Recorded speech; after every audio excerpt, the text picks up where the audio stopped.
ora, and welcome to the Niggly Nishcast. It's your boy, the Niggly Doodah Dog, Mr. Peptoid Panther, Mr. Slippers, here in autumn. Definitely slipper weather around the Nishcast household, and I'm here with the Wobbly Wildcard to talk through a bunch of primarily a Kiwi sporting related matters in the Pando Times. Wobbly Wildcard, how's the weather? Whoa, matey, I mean, I'm feeling that autumn thing, eh? I caught the old,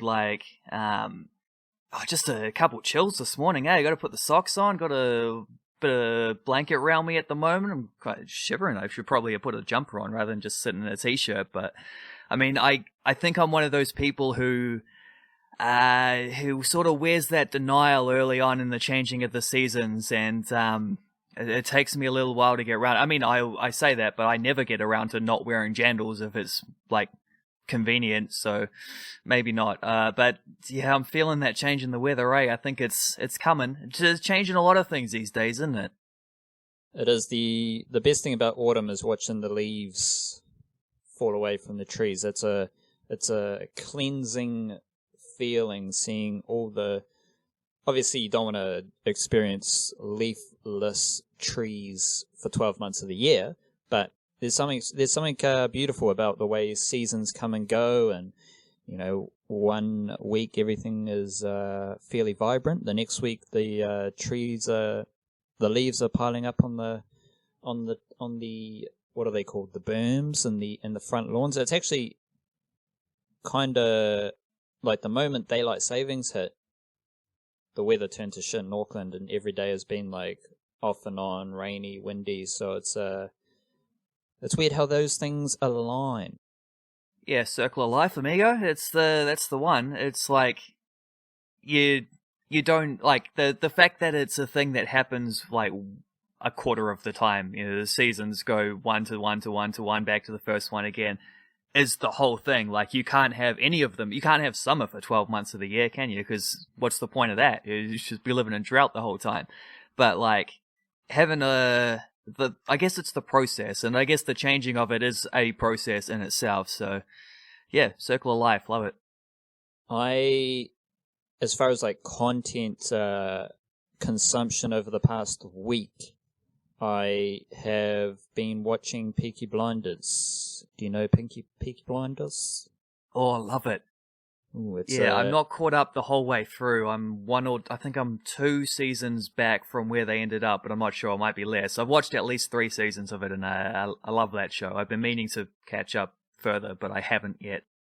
Yeah, it is quite good. It's has its slower moments, which, as we alluded to on the last episode, I might not be a big fan of the slower stuff. I do enjoy it. I see the purpose of it, but I'm not quite as slow as yourself with the what the preferences are. But because I'm the opposite. Yeah, it was interesting time set in Birmingham early in the 1900s, just after, I think, World War I. My history knowledge isn't too flash, but it's like, just the escalation of like criminal elements. Like, they start off with the local crews, local gangs around the area, and then it builds up to like it doesn't build up. The IRA is there pretty quickly involved, and the escalation of the criminal figures they're involved with. At the moment,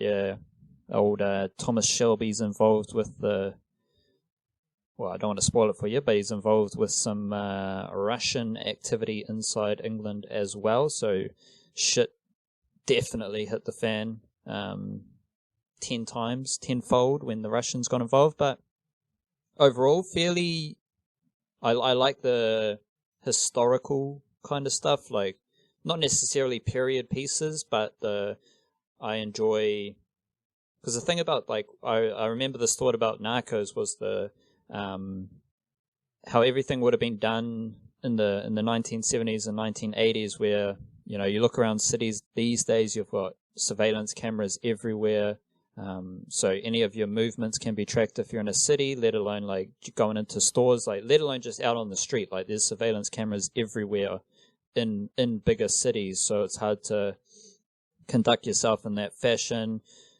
Tracking phone calls and stuff like that. Like Narcos was just the use of the satellite phone was just coming in, so they could track that and just stuff like that. But going back in time to when such criminal activities were a bit easier, and it was a bit easier to be more like clandestine and beneath the radar, and obviously going back like way into the early 1900s, that's definitely the case. And I think that some of that historical, not the fact that it is a piece of history, but creating art and content about those times is interesting, just because it's so different to where we are right now with the technology and all that stuff.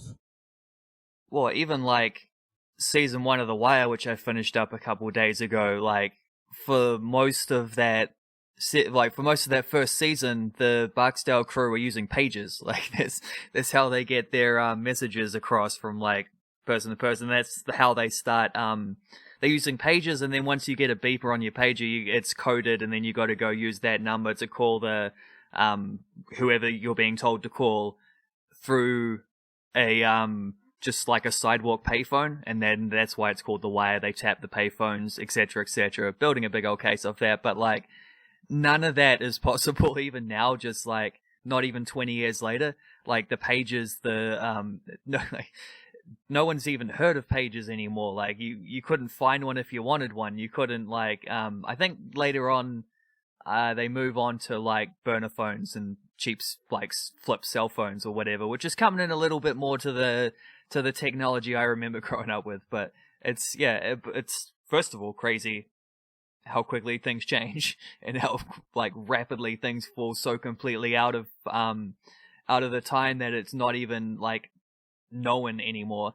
But then also like to maintain that level of, well, first of all, the way the show is structured, it couldn't happen without those things. But it's also that's because it's of its time, and so it just shows like a lot of good drama is timeless. You can set it wherever you want.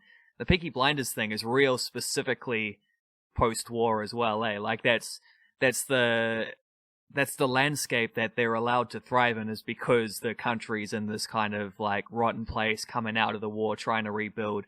And that's just like when your structures are at their most vulnerable is when the opportunists come along, isn't it? And that's probably a theme in basically every single sort of crime show / movie ever made / book / etc. / now it's a lot of those themes are prevalent / life, yes. Yeah, with what we're going through now, and it'll be interesting to see who or what emerges post Pando. Just on that war stuff with Peaky Blinders, like it's used as like a status symbol, like more like in the underworld. Like if you're a rich like aristocrat or whatever they're called, no one gives a shit. But it's used as like did you fight in the war? You didn't fight in the war, so you're a little bitch. I fought in the war, so I'm a legit human. He fought in the war, so he's a legit human. It's like in their world, the status of a man is determined by did you fight in the war or not, because that's even though they're like, just thinking off the top of my head here, it's a weird tension because obviously certain parties of the government are going to be key players in the downfall of the Peaky Blinders. Some government elements are supporters of the Peaky Blinders, but it's a weird thing when you go to war and there's a certain status level based on you being in the war and fighting for your king or queen and the country, but then it's some of those elements of king and queen and country that are trying to bring you down as well. So it's like, I guess if we were to go to war right now, we would be thinking like, but like, why are we going to war for? Like, what's the actual reason for our war? And I think there'd be more kind of critical thinking around the actual reasoning for going to war, Whereas back then it was kind of like, we're going to war, even though we kind of hate the people we're going to war for, which is just an interesting tension. Yeah, from what I remember about the first season of Peaky Blinders is there was a bit of that sort of like, they really set it up through the kind of working class lens. So there was like union stuff as well, and didn't he like kill a union leader or something in like the first or second episode or something like that? Yeah, like a communist union. Yeah, the communist guy, that's right. Like the going to war thing as well is not only a status symbol, but it's also like an important part of Thomas Shelby's psyche, because he's absolutely wrecked with PTSD at a time when that wasn't something you could diagnose. Guts, bro. Yeah, like all their medical shit is just whiskey and cigarettes, and then maybe a bit of cocaine, and I think he's smoking heroin for his like Opium, his nightmares. wasn't it? Opium, yeah, opium. Similar, same thing. Both from the pop. You'll actually be amazed. Here's a couple of ideas that are perhaps too above my head, but are just interesting ideas. A lot of the wars and foreign involvements around the world over the course of a long time have been kind of primarily based around the opium trade and opium. Then also the idea of like communism, because communism is a huge part of Peaky Blinders. There's the Communist Union guy, Freddie Thorne, but then the Russian involvement is also of a communist tinge. Like there's the theme of communism there as well. Then you get to Narcos, and old Pablo Escobar he starts off fighting against I think it's the like communist guerrillas, and then he gets them involved to help take over the parliament, I think. And I don't necessarily know exactly what communism is, so you might be better drilled in that sort of stuff, but it's like from a uneducated perspective, and having the theme of communism involved in those recent kind of series I've watched, and like a consistent heavy theme throughout the whole series, it just seems like it just seems like communism has been like a focal point for just bullshit. Like it doesn't really, like obviously there are countries who take on more communist values that aren't doing so well. Again, you'll be able to better tell me about that than my own mind, but it just seems like there's like maybe more in history it was like communism was used as a tool to instigate shit happening when maybe like there wasn't exactly a need, or I don't know. How do you view like give us a little bit of communist history? Not too much, because we don't want to fucking blow our brains out, but just a little bit. Right. And because it's something that has been consistent. It was consistent through Narcos. It was consistent through Peaky Blinders. So I'm just interested in the kind of weight of such a theme throughout those shows, and like and because it's also been prevalent. You know, obviously you got stuff like Cuba, Venezuela, and those kind of situations.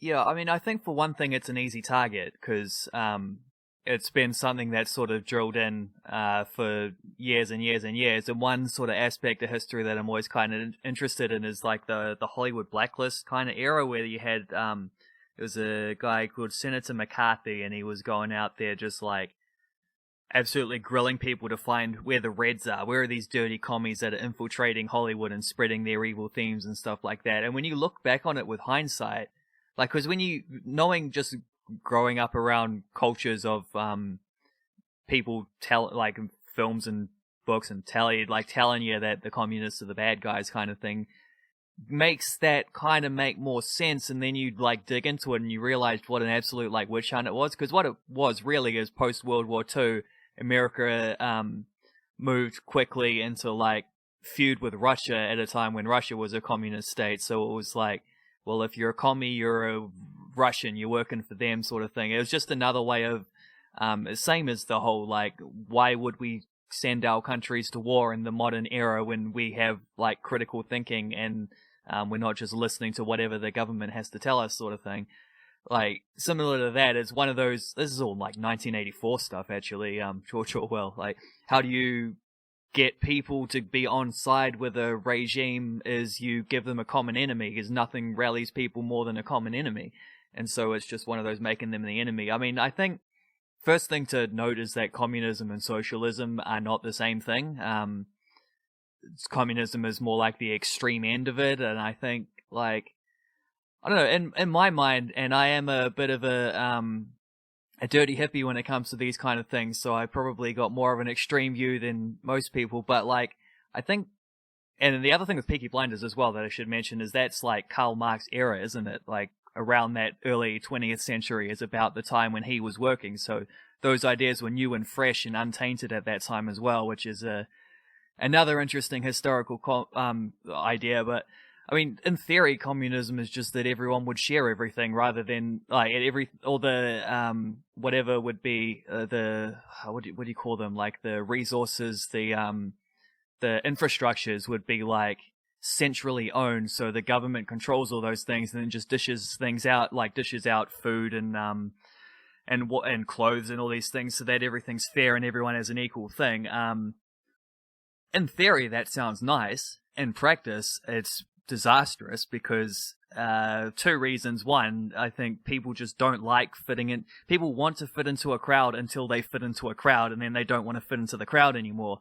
So, like, there's just a natural human instinct of pushing back against that kind of thing, against like uniformity or whatever. And then also I just think like you can't implement it. It's impossible because to implement it you need to have like a central what do you call it, like a power structure. And to have a power structure you need to have people at the head of that power structure. To have people at the head of that power structure, it's no longer equal, is it? Because there's people who are making decisions for everyone else, which means that they're automatically on a higher plane, which means that everything isn't fair and equal, so it's impossible. But yeah, I always kind of find that stuff kind of interesting as well, because I think a lot of the time it's used in a propaganda sense, where like we'll call these people I mean, there's there's a great Coen Brothers movie called Hail Caesar, which came out a few years ago, where there's a sort of subtext of Hollywood communists, and it's absolutely hilarious and one of their underrated gems, because I don't think it got anywhere near the credit it deserved when that movie came out. But yeah, that's just what that reminds me of, is George Clooney as this hapless actor getting kidnapped by communists. But yeah, I don't know. It's been a recurring theme, probably because of that, actually, now that I think about it. Like, because it was a theme that got really tied up with Hollywood and movie making and stuff like that, it's probably been a theme that comes back almost disproportionately in well, I say disproportionately, but there's a lot of things that are disproportionate in Hollywood and in movies, like women getting murdered, for example, is something that happens way too often in movies compared to what it really should. But I mean, you pick extreme stories to tell because those are the ones that you can find some kind of extra meaning for. You want to push it to the extreme in order to, I don't know, make your story more interesting, I suppose. So, I don't know, there's just a bit of me unloading my brain. I'm not sure where to go with that on top of that, but there you go. Maybe you learned something, maybe you didn't.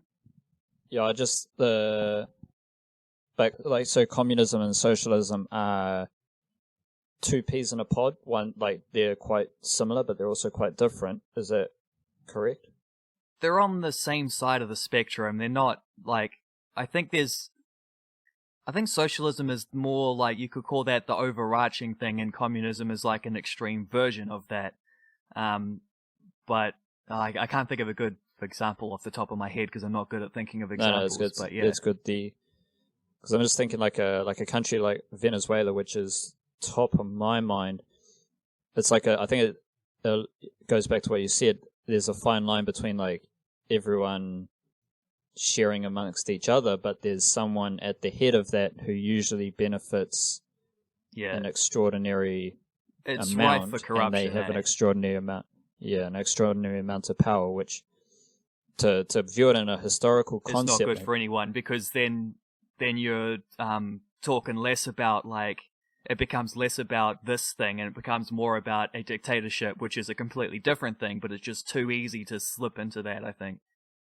Yeah, but then everyone views sharing and ensuring that your country mates have what they need. Everyone views that under the umbrella of like a communist dictator or socialist dictator who is in control of everything, so it kind of tinges the idea of sharing shit and ensuring that people have their basic needs kind of met and cared for. Yeah, which is why it's a scapegoating thing, because that doesn't have anything to do with, like, for example, America having like healthcare on par with every single other country in the world, but they'll still use that as an example if you're arguing against it.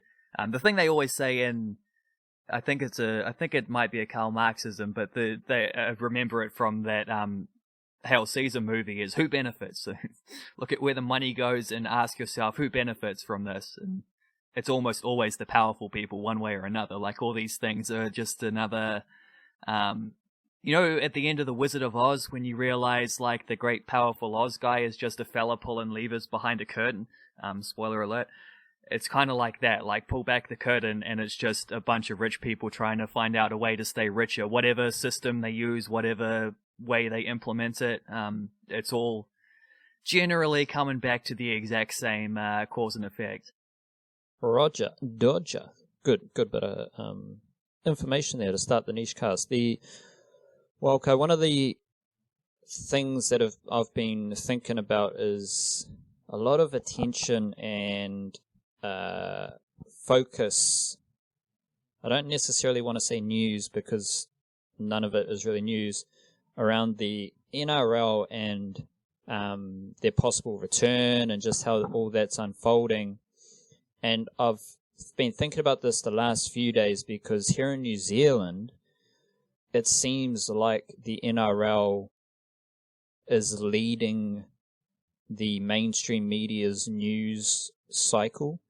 Like, it seems like what is happening in and around the NRL right now is like the biggest story in New Zealand as well. Like, obviously New Zealand has I say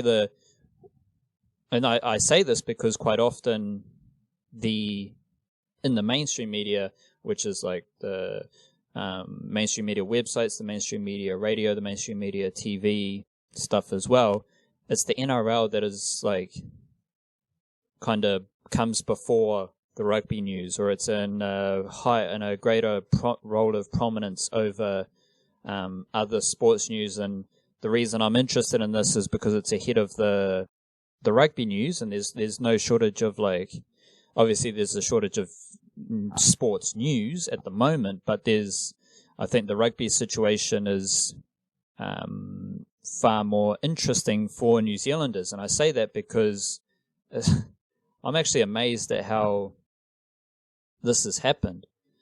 And for me, this is a very interesting topic, because I feel like a lot of the New Zealand stuff has been whipped into a frenzy by the drama of what is happening in Australia, and like the Kiwi perspective is blowing up the drama that is happening with the NRL. Like, it's a weird situation. You've got like the TV news reporting of like issues between the Channel 9 and the NRL, and where, like, for me, it's just I don't know why Kiwi people would be so interested in what's happening with the NRL, and I'll explain that, which is basically what you have with the NRL right now that I don't know if a lot of people, more casual sports fans, are truly aware of, is you've just got a political war going on, pretty much almost a civil war within the NRL, which is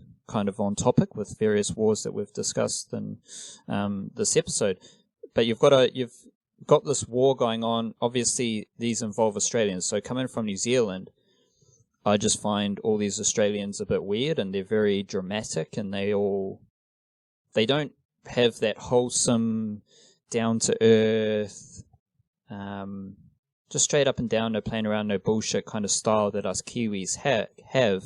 And in Australia, you've got a very drama-heavy landscape that is also like the media landscape. And so I'll just explain it, Wildcard, and it'll be interesting to get your thoughts on your observations of how this is being covered in New Zealand, and obviously what is happening in Australia. And that starts with like the NRL will want to come back as soon as they can. We've talked about this a fair bit because they have to, because they don't really have a lot of resources to work with.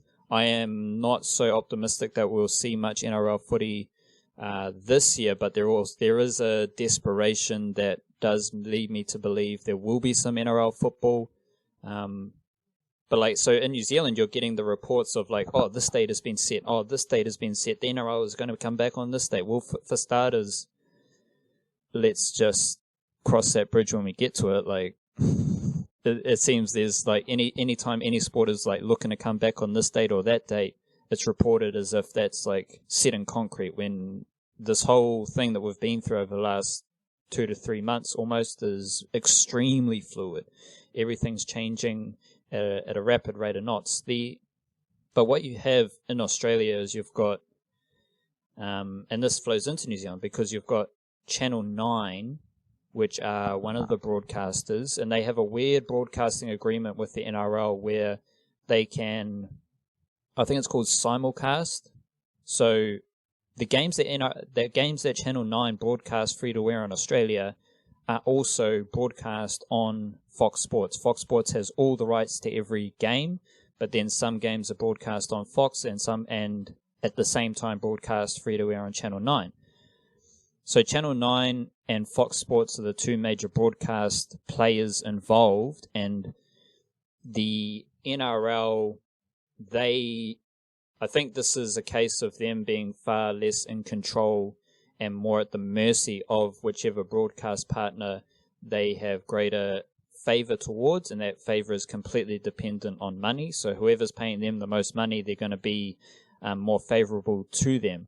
What is kind of unique here is that Channel 9 is, I don't know if they own, I think Fairfax Media owns Channel 9, or Channel 9 owns Fairfax Media, one of those relationships, or there's a higher company. But so one of the big Sydney papers is the Sydney Morning Herald, and that is in a business relationship through whatever kind of ownership with Channel 9. So you've got the Sydney Morning Herald acting as a mouthpiece for Channel 9. So that's why anything Channel 9 related, it might be a bit negative, and you've got various journalists and various figures, because you've got media figures involved here as well. So you've got media figures like someone like Phil Gould or Andrew Johns or Jonathan Thurston, who work for Channel 9. They have opinions that are going to be heavily influenced and impacted by Channel 9's position towards the NRL. And then Fox Sports has a similar relationship with the Daily Telegraph, which is, so basically in Sydney, you've got the Daily Telegraph and you've got the Sydney Morning Herald, the two biggest newspaper companies that are like obviously also like online and stuff as well. So both of those media outlets have an ownership relationship with the broadcast partners of the NRL. So you've got this civil war kind of happening inside the NRL between the broadcasting partners and trying to figure out the best situation, slandering each other. But the media organizations are just regurgitating those ideas and those ideals from the broadcast partners. So it's a whole lot of nothing happening because they're just bickering at each other, and they're just like, if you have two competitors who have always competed against each other, whether it be the Daily Telegraph and Sydney Morning Herald, or you have Fox Sports and Channel 9, in both cases, they have immense competition towards each other and have done for quite a period of time. Just the bickering, the nuisance, the drama, they're just firing it all up to like crazy levels right now. They're going at each other, but there's no reason for us to care. Now, what happens is that, say, Stuff in New Zealand, is owned by Fairfax. So what you get is you get the Sydney Morning Herald news and opinions, which come from Channel 9's perspective. They get shared throughout Stuff. So then you've got, obviously, Stuff and New Zealand Herald. They need content, so they're using their,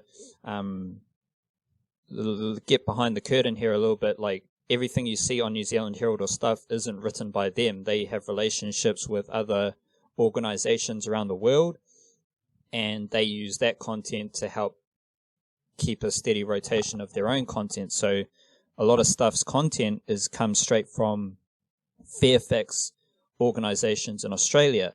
So then the Stuff website is just full of like these drama issues coming from out of Australia that are just coming through the Fairfax pipeline. And then you've got the news organizations reporting on, oh, this person said this, and oh, this person said that. And it's literally just a bickering battle between the broadcast partners around the NRL that is being played out through their mouthpieces. So it's kind of, I don't know, I just find it weird, and I find it interesting because you're seeing I think you're just seeing the flaws in how the NRL ecosystem, you're seeing the flaws of the NRL ecosystem laid out pretty clearly, and just the desire for drama and the desire for very little substance, which is why I drift in and out of the NRL bubble, because it's just not interesting at all. It's just like pokies and bears and Australians doing what they do. But it's coming into the New Zealand landscape through those relationships and the lack of news. And so we're seeing over here, like, we're getting a perspective of, oh, this person said that and this person said that, but I don't think Kiwi sports fans can see it clearly, where it's just like it's literally just the two broadcasters who are battling each other for broadcast rights of the NRL in a very fluid and changing situation. They're just going to war with each other in the most kind of childish, immature, teenage way, and that is being played out publicly. And it's a very strange situation, but I want to lay it out so people listening can get a clear picture of what is happening. And what is happening is nothing. Nothing's happening. They're just ultimately, they're just trying to figure out what is the best way to go forward, what is the best way to restart the NRL, which is cool, good for them. They can try as they like. I don't know. Again, I'm not so optimistic, but they're just going through their processes. But part of that process is that you've got two large organizations, but very immature organizations bickering at each other, and using their media organizations, their publishers, to relay those messages. And it just goes round and round in a circle, but there's no substance to it. Yeah, like a fish doesn't know that it's in water until you take it out of the water, right? And then once you take it out of the water, it realizes, hold on, I understand. I understand this now. Put me back in the water. And then, if you don't know the relationship between Channel 9 and Fox and the two papers, and then the relationship between broadcasters and newspapers, in that mind, you're sort of in the fishbowl with no awareness, and you can just lap it all up, which is extremely silly when you think about the way that some of our media falls for this. But I think about it maybe they're not falling for it. Maybe they understand exactly what's going on and they're just playing it up because it's something. It's a dramatic storyline. It's that, Channel 9 have come out and ripped the NRL over blah blah blah blah blah. They're just sort of playing a game as well in a way, which is I don't know. It's more fun to think of New Zealand media outlets getting played by just not realizing, getting played by their own ignorance, but it's probably more a cynical reality than that. But just as a person consuming all this, just as a fan of the NRL, once you have that, it's one of those things where it's once you know, you can't unknow. Once you realize just how silly and weird the whole just the back and forth is, you realize just how silly and weird it all is. Like, you don't get sucked into the drama anymore because you understand, which is why it's pretty handy probably to break it all down. I'll tell you what it reminds me of actually is well, first of all, we can probably chuck in a bit of the old Communist Manifesto who benefits as well to this. Like, who benefits? Well, the Channel 9, Fox, the two papers, they're all benefiting because they're keeping people interested at a time when there isn't a lot of other rugby league to talk about. But what it reminds me of is English football transfer market speculation, right? So you check out the absolute rag, like tabloid rags that they have over there. Back page, so-and-so, Jerry Geraldinho's been linked to Real Madrid for £80 million. Well, then you ask yourself, where did the story come from? Do you think Real Madrid have gone to this English paper and said, we're going to buy this guy? Well, probably not. I think, first of all, Real Madrid have their own mouthpiece newspaper called Marca in Spain, so they're well taken care of in that thing. It's possible that they leaked a story to them and that English newspaper borrowed it from there, read it in the Spanish newspapers, repurposed it for the English papers. That happens all the time because it gives you a bit of a paper trail, so it makes it look like these things are more legitimate when actually all you're doing is moving it a couple steps down the line from where some first person invented it in the first place. And the reason they get invented is, again, who benefits? Maybe Jerry Geraldinho is in the last year of his contract and wants to sign a new one with Arsenal or something like that. He wants that new contract, he's not getting one, so his agent goes and leaks a story that Real Madrid are interested in his services to put the pressure back on Arsenal to offer him a new contract. Or perhaps Arsenal are looking to get rid of him and are trying to spark up some interest from Barcelona and create a bidding war because they've been talking surreptitiously to Barcelona and they're not meeting their demands. Well, hold on, here's the story that Real Madrid are going to meet the demands. Or maybe it's just maybe it's just someone completely out of the blue made up a story or misinterpreted a tweet from some person who knows absolutely nothing, which also happens all the time. There's almost never actual substance to it. I've seen, I haven't watched all of that Sunderland show on Netflix, but based on that, you see just how stupid the transfer market thing looks. How it actually unfolds is just some guy in a suit on a phone being like, come on, god damn it, ring back, god damn it, ring back. And just panicking as the deadline passes. But I don't think it takes as much back and forth as people think they do, all these intense war bunker kind of meetings. It's probably just a matter of 2-minute phone calls back and forth a couple times every couple of weeks, and mostly just playing it out in the press and seeing what happens. None of it's if you're Real Madrid actually trying to sign a player, you're probably not going to go tell everybody about it first, because it might first of all affect your it might actually do that thing of driving up a market. It might affect the price you want to pay. It might affect negotiations, all those things. There's just no need to tell people, especially if you're confident of signing a player when you can get all the positive publicity afterwards. So again, a who benefits thing. But it's such a it's such an industry, just speculation over player signings and stuff like that, which means that nobody really cares. And it's again that cynical thing of, we'll just print it, who cares? There's no accountability because everyone knows this stuff is just made up. But we'll just keep on printing it and we'll just keep on churning it out. And that's basically how that entire English football tabloid industry works. Yeah. Oh, it's just... I don't know. I just don't know why. What I'm trying to figure out is why it's infiltrated the New Zealand market so much, especially when there is that. I think there's some very interesting stuff happening around rugby, and we all know the standing of rugby in New Zealand. So it's how has this happened? I think it's just more a part of me just thinks that a lot of people in New Zealand love to see the NRL struggle, and they love to see the drama of the NRL, whereas I'm just well, this is just kind of Australia. This is just Australians being Aussies in a similar way that, you think of England, you think of tabloids. So at some stage it's this is just ingrained in the culture to to be a part of. It's like where the culture and the sport merge together. Like there is a deeply ingrained culture of tabloid journalism in England, and that plays a role in how certain elements of football are reported.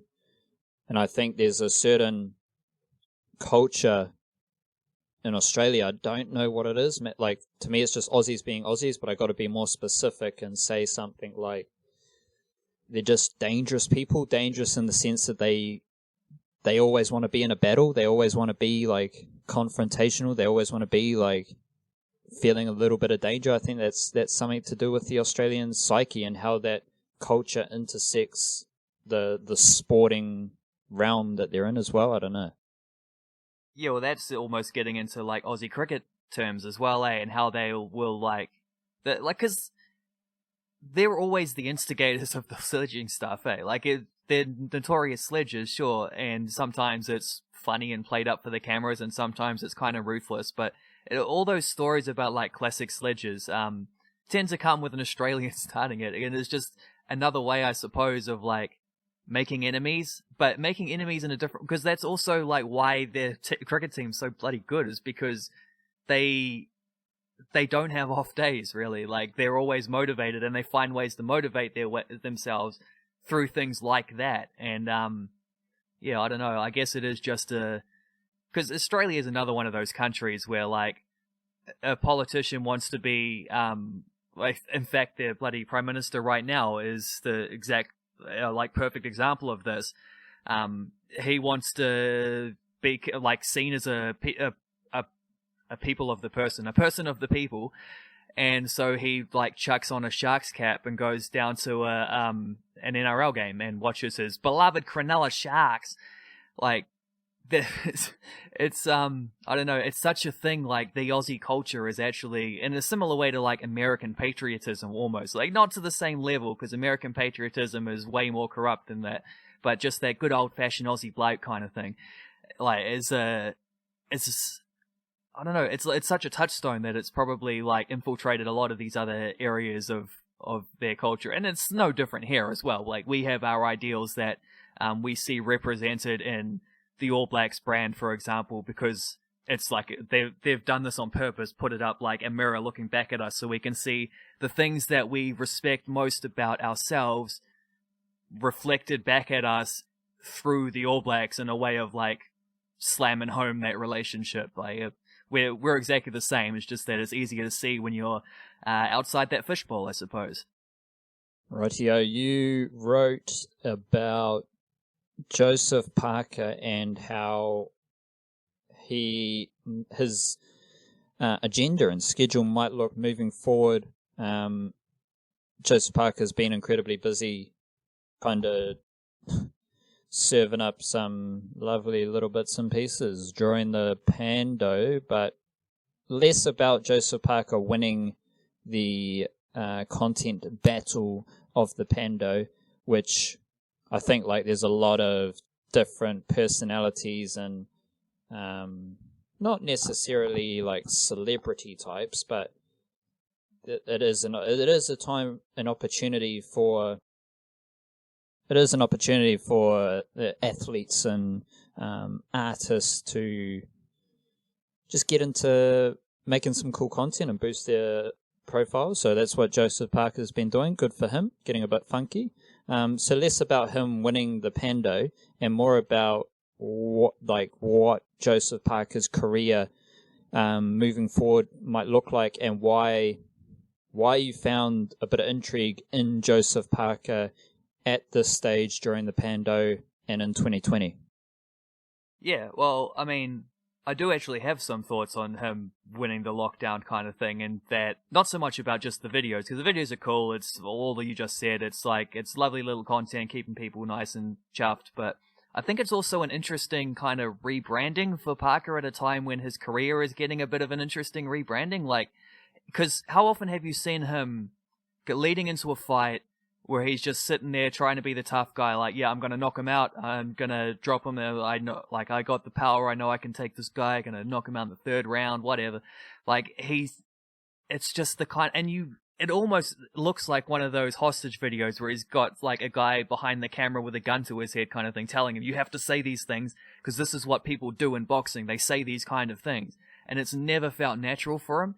And I felt like in his last fight against Shaundell Winters, he just seemed a little calmer, and that was interesting because maybe it was coming on after like having that spider bite thing. Maybe that like it cost him a big fight and against Derek Chisora, and maybe it put some things in perspective for him. And he just seemed a little calmer. Maybe it was just the nature of fighting a guy who he expected to win against, and he felt confident and ready to do the business, which he therefore went ahead and did. Like maybe it's just a little bit of that. I think also a lot has to do with his uniting with Eddie Hearn, because I think just having that takes the pressure off. Like Dave Higgins can just be his manager. He doesn't have to be his promoter as well. He doesn't have to go out there doing cowboy Juco antics and because Juco was always the underdog battler type of thing in a scene which is, like, when you think about it, like, everyone's got their opinions on how Juco have operated over the years, but the fact that they were able to get a dude to a world heavyweight title, like, bout, it's kind of crazy in an industry as mental and almost closed off, really, as boxing is. Like, it is kind of an incredible achievement, really. But they were always the underdog battlers and chirping away, and like they don't have to do that now that Eddie Hearn, who's like the biggest name in boxing promotion right now, on the back of what he's done with Anthony Joshua, who may be only one of the three top, or you could probably say two top, now that Tyson Fury's done what he did to Deontay Wilder, but they are fighting again, so I'll still leave it as a trio at the top for now. Tyson Fury, Deontay Wilder, Anthony Joshua, like, I mean, at this point, I think it's hard not to say Tyson Fury ought to be the top dog of those as the lineal champ and all that. But having said that, Anthony Joshua is clearly the most marketable of them all, and that's a lot to do with Eddie Hearn. So Eddie Hearn being in control of Parker's career now takes the pressure off him. He doesn't have to prove himself in that way. He can at the very least piggyback off the back of like future Juco cards and stuff like that. It was actually kind of interesting. He popped up as a guest on an Eddie Hearn live chat on Instagram that he did a couple days ago, and like Eddie Hearn made the point first off about how if Parker hadn't fought on the late February card that he did, that was one of the very last ones they got through before all the postponements started happening. Considering Parker had already had his previous fight postponed, he hadn't fought since I think June or July.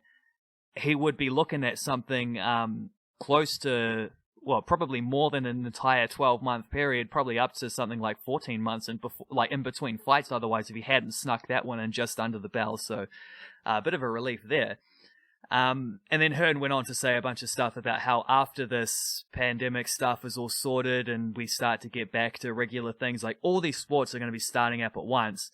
Even sports that wouldn't normally be on at that time of the year are going to be trying to finish their previous seasons or get a jump start on whatever, or like everything's going to be competing. And he said basically if you're not fighting the big fights, you're not going to be relevant at all. So it's absolutely imperative that Parker's next fight has to be a big fight, which is really interesting because it almost comes at a perfect time for Joseph Parker in a funny way. Like, he might have been like winning the lockdown out of the ring, but he also stands to potentially be a big winner from lockdown in the ring as well, because his career has been a real bit of a stuttering, confusing thing over the last year, or ever since he lost to Dillian Whyte, who was one of the options for him to fight next potentially. Although White, I think, already has a fight. I forget who he's meant to be fighting, Povetkin, I think, someone like that.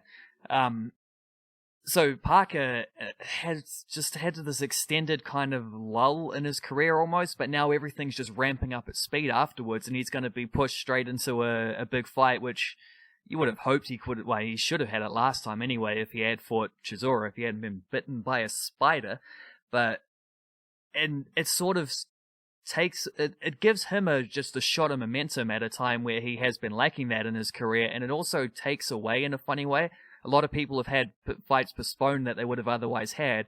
Dillian Whyte is one of them. Derek Chisora is meant to be fighting Alexander Usyk. It's another one. Like, whether Anthony Joshua's fight against Kubrat Pulev goes ahead as planned is pretty debatable at this point as well. Like, I think that's meant to be late July or something like that. He normally fights like mid-year, and then again in December. He's a 2-fight-a-year type guy, Anthony Joshua.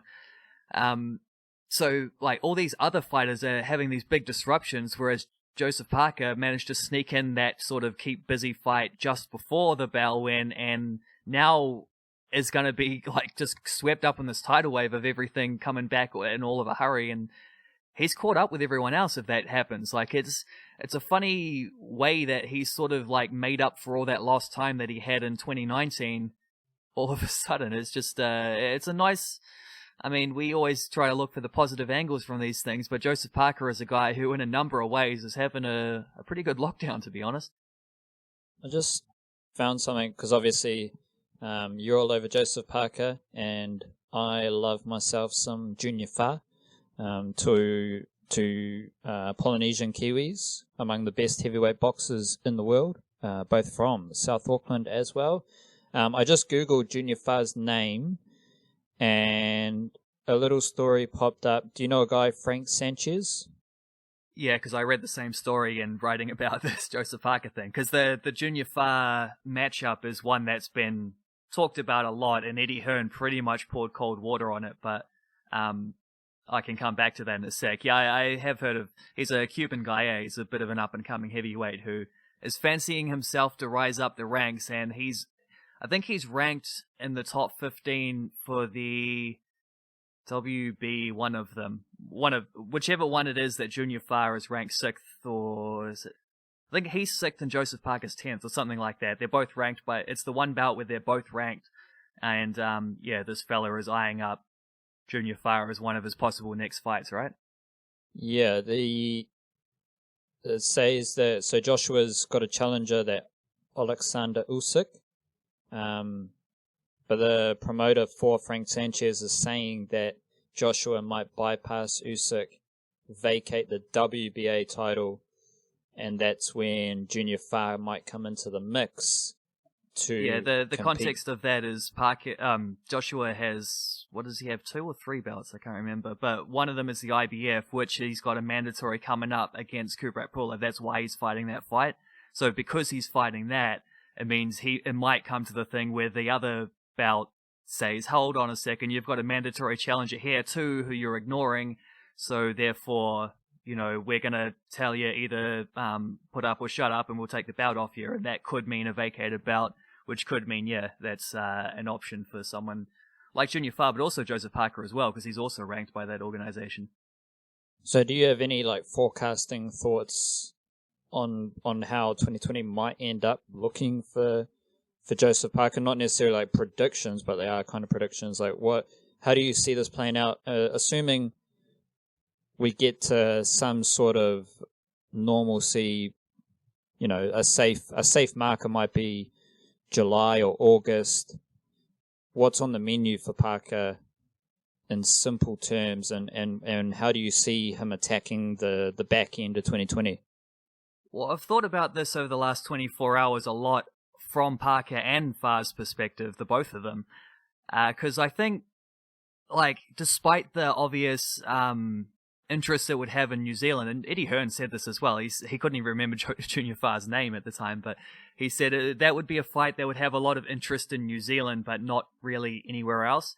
Because Junior Fa just hasn't put himself on that same plane yet. So I sort of feel like this is my hesitancy about that as well, is that I think Junior would be skipping a couple steps to go straight to someone like Joseph Parker, whereas he could really solidify himself more by fighting guys like that Sanchez dude, whatever his name is, and fellow guys in that similar role as sort of knockout steps towards the next round kind of thing. I think that would suit his career better, rather than, because if he skips a couple of steps, fights Joseph Parker and loses, then he almost goes backwards, rather than, and we've also seen what can happen to someone like Andy Ruiz. It would be a much more dramatic thing for Ruiz's perspective, but when you suddenly leap up in contention and then suddenly it's quite hard to maintain that when you haven't done the hard yards to set yourself up there. So I just think Junior Fa's in a better position if he continues to churn through other contenders and work his way up to a real solidified thing, and also build his profile. Because even in New Zealand, I don't think he's on a high enough name recognition scale to turn that into like the kind of interest Shane Cameron versus David Tour was, for example. I just don't think he's quite famous enough for that yet, but he certainly has the ability. He's better than Shane Cameron, so he can get there for sure. And I think that route for him, like that route is just better for him and his career.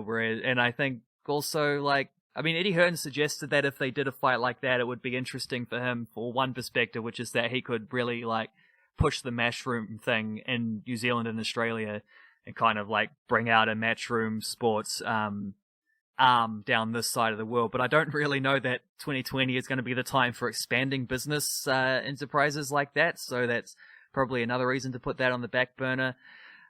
Joseph Parker, I just think that big fight thing is ideal for him, because the worst thing that could have happened is that he couldn't find a guy to fight. He couldn't like come out of that rubble with a big, interesting blockbuster type of fight. I mean, he's not going to get a title shot yet, but he could put himself in contention for one with a good win against someone like, I think Dillian White would be the most interesting, because if he beats Dillian White, he also cancels out one of the 2 losses on his record, which is a big deal as well. So, but yeah, I mean, the where this gets complicated is that I think both of their best case scenarios is in fighting somewhere else. Parker in England, Farr in America, but England and America aren't really places anyone wants to travel right now. So there's I think a pretty significant possibility that we could find ourselves in a situation where they basically have to fight each other because they're the only 2 top tier heavyweights in this country, and no one else is gonna, like, it might just not be an option with lockdowns and travel bans and closed borders and things like that. It just might not be an option for them to fight anywhere else. And like, well, if it comes down to that, New Zealand seems to be a little bit further ahead than most of these other countries, but UK and America in particular are having a disastrous time dealing with this stuff. So that's, I don't know, it's tricky. And then even after that is the thing about when can you have crowds in, and how does that affect the paydays and things like that. So I mean, it's way too soon to be predicting anything, but there is a possibility that they might end up, even though I don't think it's the best case scenario for either of them, it might end up being the best case, like the only feasible scenario is that if they want to fight again in 2020, they might end up having to fight each other, or waiting until like the very end of the year and the whatever rustiness that might ensue from that. Beauty. Speaking of England, there was a bit of news, although I don't really see how it's news these days, is Matt Henry has cancelled his contract with Kent on the county championship cricket competition over in England. And this is of great interest to me because every winter I dive into the Kiwi County Tour and cover all the Kiwis who are playing cricket over in England. Other players who have also lost their contracts, you got, I think, Nathan Lyon was a big one. I'll just pull that up to get a couple of those names. It's kind of the various cricket news organizations are reporting this, like different players losing their contracts. Henry becomes the 4th player after Nathan Lyon, Cheteshwar Pujara and Michael Nessa, who's an Australian seamer, to miss out on a stint in county cricket due to the virus. That's straight from ESPN Cricinfo. But I can't imagine any overseas player going to go play county cricket when that starts. So I imagine there's going to be, I just assume that everyone's going to lose their contract, unless the wording is the thing here, and you might get the old furlough or whatever the fuck it is. I don't know. But point being, Matt Henry is one of the Kiwis who was meant to be playing county cricket in England this summer, which I am obviously have been thinking about the players involved, or the players who were signed on to play for this season, and who they are and what they're up to. So I'm going to write about that over the next few days. I might go player by player because and explore the context around those players from a New Zealand Black Caps perspective, and just some information around what they might be up to in county cricket. So you got Matt Henry. He was meant to be playing with Kent. And then BJ Watling was signed on with Lancashire, who are their players? So they've got BJ Watling was their only real signing for the county championship, and BJ Watling was with Durham last winter. And then you also have Jeetan Patel. Obviously, he's with Warwickshire, the stalwart, one of the best Kiwi cricketing exports we've ever seen, one of the best county players there has ever been. Like, I'm not sure many Kiwis are aware of Jeetan Patel's excellence. Best spinner in county cricket for the last 10 to 15 years for sure.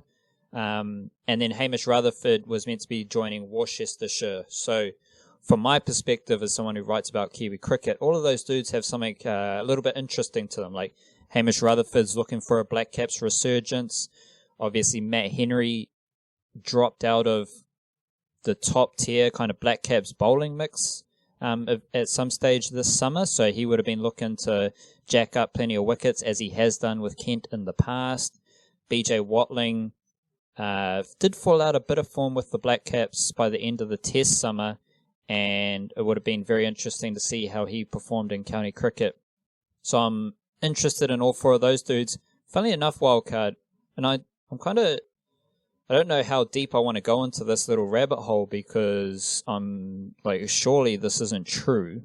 But I've looked at a few various, I think I got the BBC and Sky Sports, the English Sky Sports, open here with their ins and outs. So players signed for county cricket this year, and the only player who was locked in to play T20 cricket as an overseas player was Corey Anderson. Now that was part of my thing I wrote about Corey Anderson, which this may lead us to talking about Corey Anderson, Walker, wherever you want to take this little avenue. But he was the only player locked in to play T20 cricket in the Vitali T20 Blast for Somerset. I've got a tab open here for the 100 just to see what players might have been. No, I can't find that quick enough, so don't worry about the 100. Fuck the 100, it's a gimmick anyway.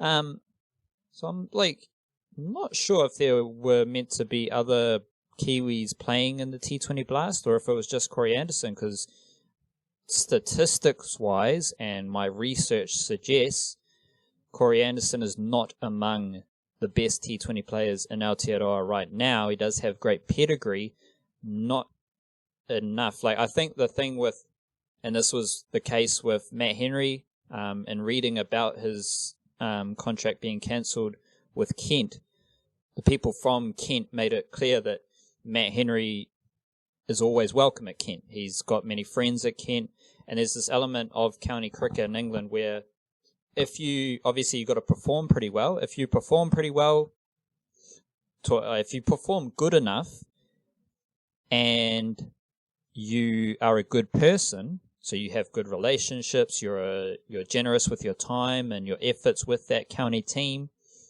those county teams are always going to be pretty keen to get you back. I think that's something we've seen with a few different lads. Obviously, Jeetan Patel's been with Warwickshire for a long time.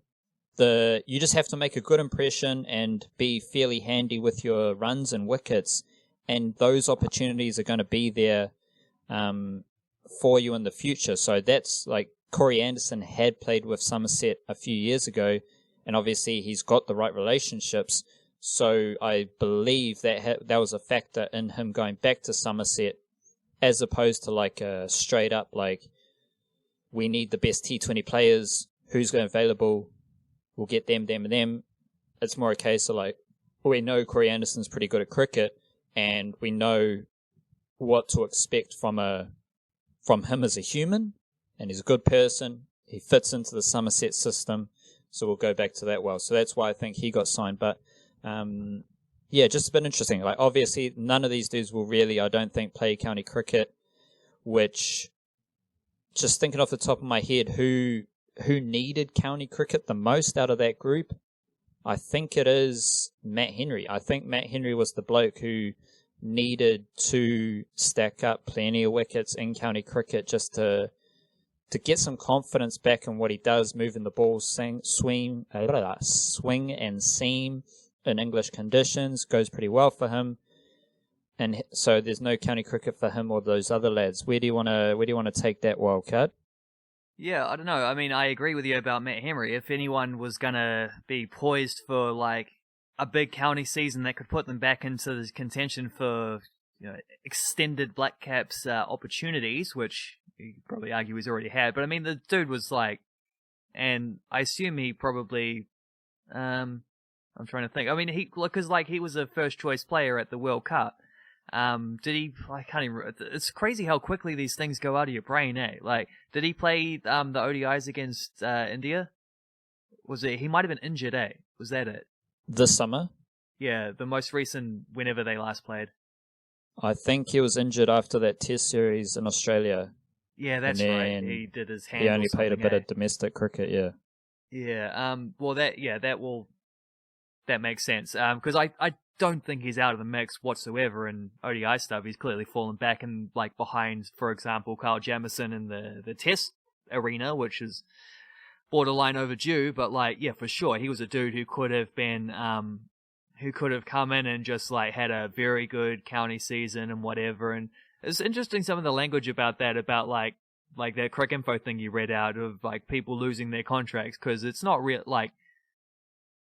And you basically said this already by them saying over in Ken that he's more than welcome. They love the dude. They'll have him back at some point. This isn't him losing his contract the way that I don't know, people who work for the New Zealand Listener magazine have lost their jobs. It's more he just doesn't want to go. No one who wants to go right now to travel to a country which is in a worse situation, pandemically speaking. I expect all of these guys will be in that situation. And it's interesting then when you think of it from that perspective as well, eh?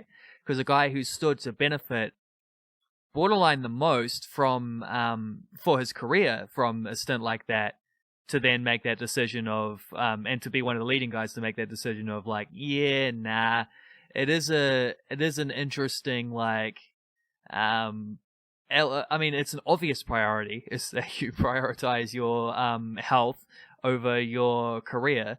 Because, I mean, for one thing, you don't have a career if you don't have health, for example, which is why I'm honestly, if I hear one more example of people talking about how, freaking out about how the economy is going to be affected, it's proven at this point that the economy will be more affected if we let the pandemic linger for 2 years of people dying and overwhelming the healthcare system and things like that. It's a known fact, so I don't understand how people can be so, psychopathic, really. You're a psychopath if you're out there saying that the economy is more important than people's lives. No matter how old those people are, no matter how sick they may be or whatever, you can't put a price on a human life. That's insane to me that there are still complete morons out there saying things like that. But, yeah, I guess it's still an interesting thing to reflect on, that someone like Matt Henry, at a time where he probably needed it, would happily step back and say, yeah, nah, more important things in life than this. And often I think a lot of people who you hear, sports people who have talked about getting through difficult things, actually, while we're on the cricket thing, because I saw that Logan Van Beek's got a new podcast, and I haven't listened to it yet. I was going to ask if you've listened to it, if it's worth a go, because I saw Jimmy Neesham on, and Jimmy Neesham is a guy who, we've heard the story a few times about how he was ready to quit cricket a few years ago, and it sort of comes back to, they always say this, it's about rediscovering the love for the game, and often to get that love back for the game, it's about taking away those career pressures and thinking about it from that perspective. It's just I almost suggest from that, Matt Henry might be a fellow who stands to benefit from not playing county cricket in the same way, because it's a way of reprioritizing things in your life, and then when you don't put the same pressure on yourself as a bowler, suddenly you might find yourself having a whole lot more success, because everything just flows more rhythmically. But have you heard that Logan Van Beek podcast? Is that one I should be thinking of or checking out? I haven't listened to an episode yet, but I have seen about it. I think so. His first episode he did with Tulusa Veanu, who is a rugby player. Then he had Jimmy Neesham, and his most recent one from yesterday, day before, was with Tom Walsh. So a couple of Kiwi athletes there involved. I haven't listened to them yet, but they might get added to the multi-hour walk playlist at some stage over the next few weeks. Yes, so give Logan Van Beek's podcast a listen if that's your buzz, if you do enjoy that stuff. Just going back to what you were saying about finding the love again and that kind of thing. The thing with Matt Henry and county cricket specifically was that Matt Henry has literally dominated county cricket to a kind of freakish level. Like, unlike any other player other than Jeetan Patel. Jeetan Patel has had multiple seasons as a leading wicket taker in both Division 1 and Division 2 in the county championship. Matt Henry has had a couple of fantastic seasons, so he's not quite on that Jeetan Patel level. However, I'll just pull up his season-by-season breakdown here with what he's done in England. 2016, cheeky little average of 26.51. 2018, cheeky little average of 15.48. So he's done pretty well over in England, and I think instead of finding the love again, I think it's the case of performing well again. Like there's different versions of Matt Henry that have kind of had different impacts on people. Like there's the ODI Matt Henry, who has been one of the better bowlers in the world in ODI cricket. There's the Test match Matt Henry, which has been a bit underwhelming and just doesn't, like, when Matt Henry is, again, like as we've discussed ad nauseum, he doesn't benefit from the sporadic nature of his selections, but when you watch Matt Henry bowl in Test cricket, he doesn't really move the ball, bowls at about 135 kilometers an hour, and it just all looks very easy for the batsman to deal with.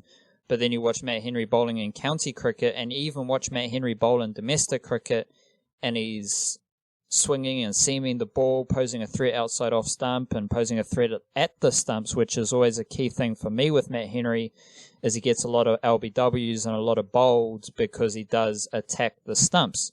And it's just like people have different relationships with the different versions of Matt Henry that we have seen, and I kind of feel like it would have been fantastic for Matt Henry to get a sniff of that county cricket and tap into that version of Matt Henry to put himself forward for the various Black Caps cricket that was coming up as well.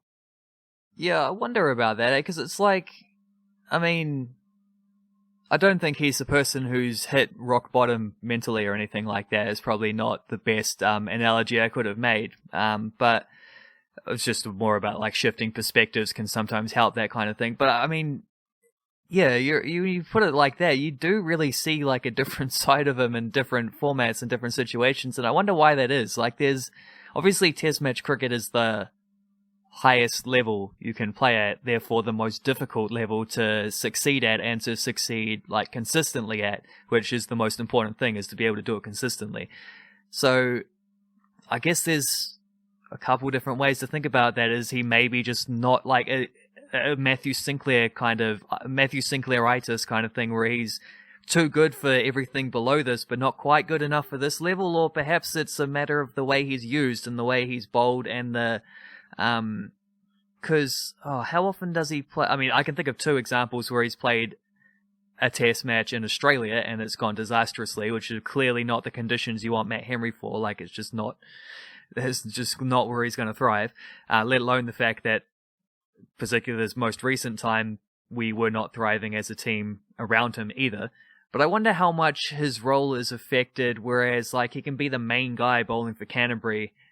When he comes into the Black Caps, it's going to be at the expense of most likely Tim Southee, but potentially Neil Wagner, potentially Trent Bolt, potentially none of them. He might come in as a fourth seamer as well. So it's a bit of a like, is that affecting the way he bowls as well? Perhaps like, because Neil Wagner has a certain role, Trent Bolt has a certain role, Tim Southee has a certain role. If Tim Southee and Trent Bolt are both playing, they're taking the new ball, which means that Matt Henry isn't getting the ball necessarily at the time where it's going to be swinging the most. Like, it's a bit of a, I don't know. I just wonder if that's maybe also a factor. And there's obviously his sporadic selections as well are another aspect.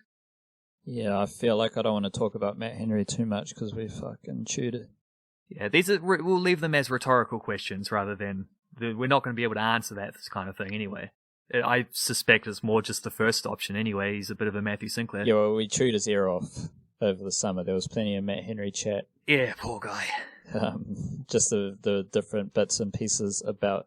And it was kind of those various versions of Matt Henry were the topic of discussions throughout the summer in the different formats. So I was kind of just summarizing that. But it was... like in the back of my mind, it was all like, oh... At least Matt Henry, like... Because this is an interesting thing here, is like just the lack of... There is a certain level of lack of involvement from Kiwis wanting to be involved in county cricket, and I this is part of a wider idea where I've had a little scope of some T20 numbers just to see, because everyone knows like, oh, this player plays in the IPL, everyone knows, oh, this player played in the Canada League, and this player played in the Afghani League, and this player went into the Pakistani League, and so on and so forth. Like, everyone knows that some players are playing T20 cricket around the world. And like, sometimes it pops up like Grant Elliott hit 30 off 20 balls, and good for him. But I do wonder, and I saw some numbers that may have reinforced this. It's just like a half-baked idea that I might write about. I just need to do a bit more digging. But the actual quality and efficiency in performances from the Kiwis in the various T20 leagues, because I'm not confident in saying that the Kiwis dominate T20 leagues around the world. There are some good performers, and that's what I want to explore. However, some of the stuff that I've seen is kind of puts T20 players from New Zealand in various franchise T20 leagues around the world. It puts them a bit further down the list as opposed to like being among the best players in the world for T20 cricket. And just with regards to county cricket, I wonder if there's like because it's a two-way street. Like, you have to be willing to go to county cricket and get better. There are a lot of domestic players who don't necessarily play county cricket, but they do play club cricket in England, which is good for them, and that's a great avenue for them to play more regular cricket. But there are a bunch of those fringe black caps and black caps who would benefit greatly from county cricket, but they don't do it. And there's other players who are maybe of a higher quality who I believe would rather play the T20 leagues than invest in county cricket. So it is an interesting little thought, and obviously you're going to earn more money playing T20 leagues, but I'm seeing that the T20 players from New Zealand aren't necessarily performing at a high level, and the two-way street here with county cricket is that the counties have to want you, and they only have X amount of overseas spots. So that's why it's important to have those relationships and be reliable and be known, because you don't want to, a county doesn't want to waste one of their overseas spots on someone who can't perform and is a dick. Like, they want to make sure that there is a return on their investment with one of those overseas spots. And I just wonder, like, because you've got this juxtaposition, you've got the profile of the Black Caps, which is at an all-time high. Everyone around the world loves the Black Caps. They love what they represent. They love how they go about their cricket. And over the past 5 years, kind of specifically, there's been fluctuations. Like, there's been years in which there's been heaps of county players. There's been years in which there's been heaps of Kiwis playing T20 cricket. Obviously, schedule has an impact on it, and how much cricket the Black Caps are playing through the between the months of kind of March and September, and where they're playing their cricket has an impact. So those are some factors to keep in mind here. But I just wonder how, like, if there is a disconnect between the status of the Black Caps and how various teams and competitions view investing in some of those Black Caps and fringe Black Caps. Alternatively, it might just be a lack of willingness from some of the Black Caps to go spend time in England and play county cricket when they could instead just go play, well, not even play, because that's the thing I've seen, like some of the IPL stats. I won't mention names because it's very much half-baked idea, but some of these dudes who play IPL from New Zealand are only playing 3, 4, 5 games in the IPL season. They're not really actually doing anything in that competition. So it's just a weird, I don't even know what the point is, but it's just something I've been thinking about, and whether there is a direct relationship, whether or not there is a direct relationship between the demand for Kiwi cricketers and the standing of the Black Caps as a team and as a brand, because it loosely feels like there is a disconnect, or else we would be seeing Kiwis playing around the world all the time. So I just wonder why that is. Obviously there's various factors at play here, and it's not like necessarily a concrete answer, but it is an interesting idea to ponder. My best theory for that disconnect would be like, I mean, if Kane Williamson wants to play county cricket, every county team in the country is going to be begging him, like, you know, we'll have you here, Kanos, no dramas whatsoever. But Kane Williamson doesn't need to go play county cricket. He'd probably rather just go surfing. So, like, and that's also his, like, because that is his off season, really, for a New Zealander. So that timing of it means that those top Black Caps probably would rather have a rest, especially if there's going to be a mid-year tour, which this year we're actually not missing out on anything. There's some limited overs stuff, I think, which is in, like, they were meant to be playing Scotland or Ireland or something. I think both, actually, which won't happen. I'm pretty certain that will not be happening. Then also, I don't think they have anything until they go to Bangladesh in August, which is probably right on the fringe of whether that's possible to happen or not. So, too early to say on that regard. Everything's too early to say, but like a lot of players in his situation, Neil Wagner and BJ Watling are the interesting ones because they're sort of test only players, at the moment. And likely, considering their age, will stay that way. Like, Jeet Raval is one, maybe, who could go over there and have a good time of, like, reinventing himself, but he seems to want to reinvent himself as a one-day player at the moment anyway, so, to relative success as well in the Ford Trophy. But, like, I don't know, the players like him aren't necessarily the ones that they want. The top guys are the ones they want, and they're not the ones who need it. And the guys who need it are the guys who are below that, who don't, like, I mean, because BJ Watling was supposedly going to play, right? And I think at this stage still could. But someone like Ish Sodhi has gone over there before. He's a player who springs to mind as someone who could benefit a lot from a county season. Mitchell Santner, exact same boat. But, yeah, I don't know.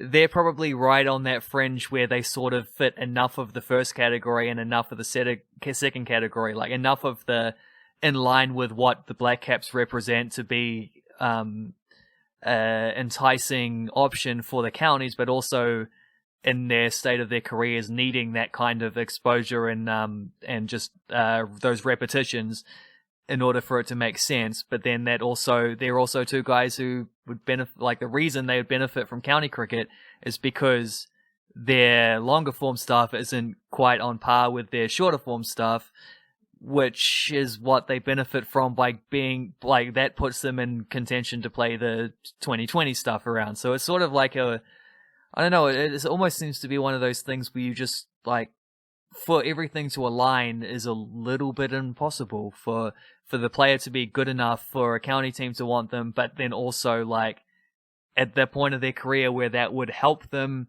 as opposed to something else, but then that automatically means if they're good enough but not good enough at the longer form, they're probably just because they're shorter form guys, which means these other doors are open to them. So I don't know, it just seems to be one of those ones where it's very hard to, like, like rolling a dice and getting like rolling 3 die and getting a 1 or a 2 each time, like it's we're playing Yahtzee here or something. Like it's hard to get exactly the rolls that you need for everyone to be nice and happy and chuffed.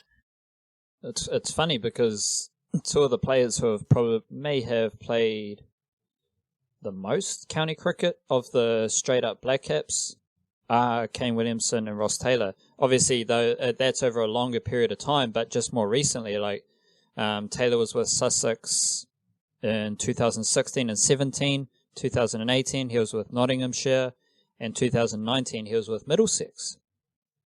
And Kane Williamson, other than 1 year I think he had with Gloucestershire, he has since played strictly for Yorkshire. So Yorkshire are one of the biggest counties. They've got Joe Root, guys like Gary Ballant, Adam Lyth, Johnny Bairstow, one of the best counties in England. And Kane Williamson has had various stints with Yorkshire from 2013 up until 2018.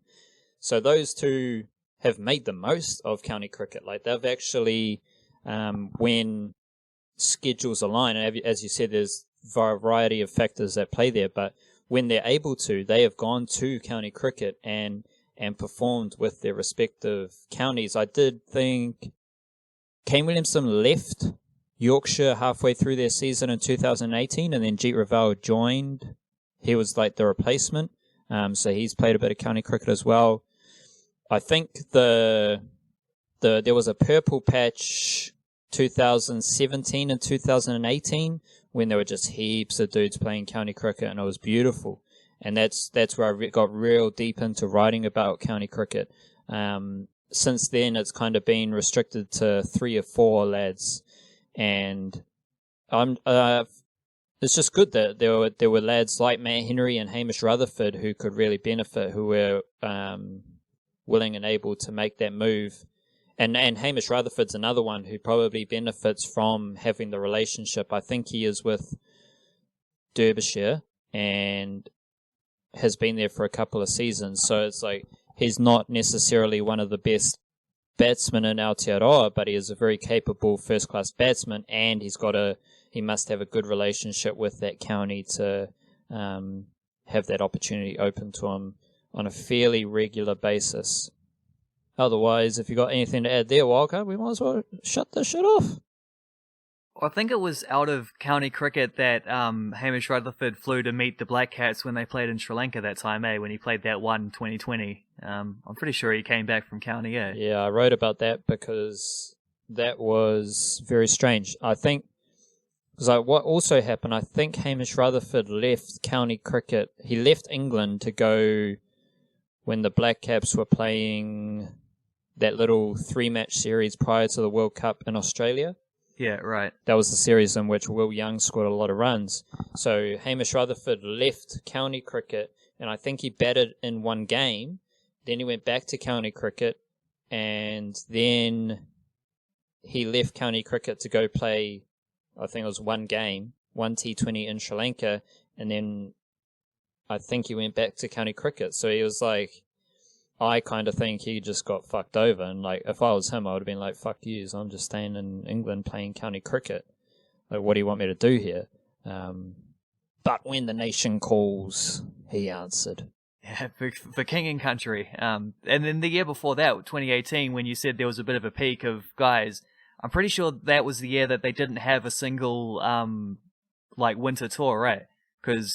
Or was that the year that it ended? I can't remember. Whichever year it was, if it wasn't that year, it was the year before, which was also a peak time, because they went 1 year where they didn't play at all, they didn't have a single winter tour, and then they broke it when they went to the UAE, because that was the first time in like their 15th or 16th test matches each, something like that. The first time that both Jeet Raval and Colin de Grandhomme had ever played a test match outside of New Zealand. They're still only Jeet Raval might have to wait a little longer for his next one, but even Colin de Grandhomme, I'm pretty sure he still would only have played about 5 or 6 test matches overseas in his whole career.